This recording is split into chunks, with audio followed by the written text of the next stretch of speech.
গোলাপগুলো কি সুন্দর ফুটেছে, তাই না? গোলাপের মধ্যে যদি আমাদের জীবনগুলো প্রতিদিন নতুন নতুন করে ফুটে উঠতো, কি না ভালো হতো। ওই যে কথায় আছে না, কি আশায় বাদিঘর বেদনার বালু চরে, আমাদের হয়েছে তাই একরকম। সকালবেলা বসে গেছি ঠাকুমার সাথে চা খেতে। যদিও এখানে বসে তখনই একদম সারাদিনে কি রান্না বান্না হবে সেটা একদম প্ল্যান করে ফেলি। আজকে কিন্তু বেশি খাওয়া দাওয়া যাবে না, পুটুর জন্মদিন আছে, পেটটা খালি রাখতে হবে। এখানে পুঁটি মাছটাকে ঠাকুমা কেটে নিয়েছে, আর গাঁদাগুলো দেখো কি সুন্দর ফুটে আছে।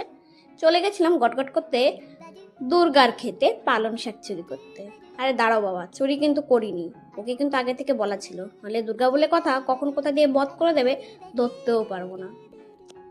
তবে এত সুন্দর কচি কচি পালনগুলো দেখে কিন্তু এত ভালো লাগছিল, মনে হলো কি আজকে পুরো ক্ষেতটাই চুরি করে নিয়ে চলে যাব। কিন্তু লক্ষ্য ছিল না বাবা, অত শিগগিরই এত কিলো চুরি করলে ধরা পড়ে যাব। এই যে মাত্র এই কটা শাক তুলেছি, বেশি কিন্তু তুলতে পারিনি। এরপর পালং শাকগুলো বাড়িতে এনে ধুয়ে টুয়ে রেখে দিয়েছি। ঠাকুমা তো আবার রান্না করবে। এই যে পুঁটি মাছগুলো আমাকে বলেছিল ভেজে রেখে দিস, আমি তো ভেজে রেখে দিয়েছিলাম, বলে তো আবার বকা দেবে। যাই হোক, আজকে রাতে জব্বেশ খাওয়া দাওয়া আছে পুরোদের বাড়িতে, রাত্রেবেলা সব দেখাবো। এখন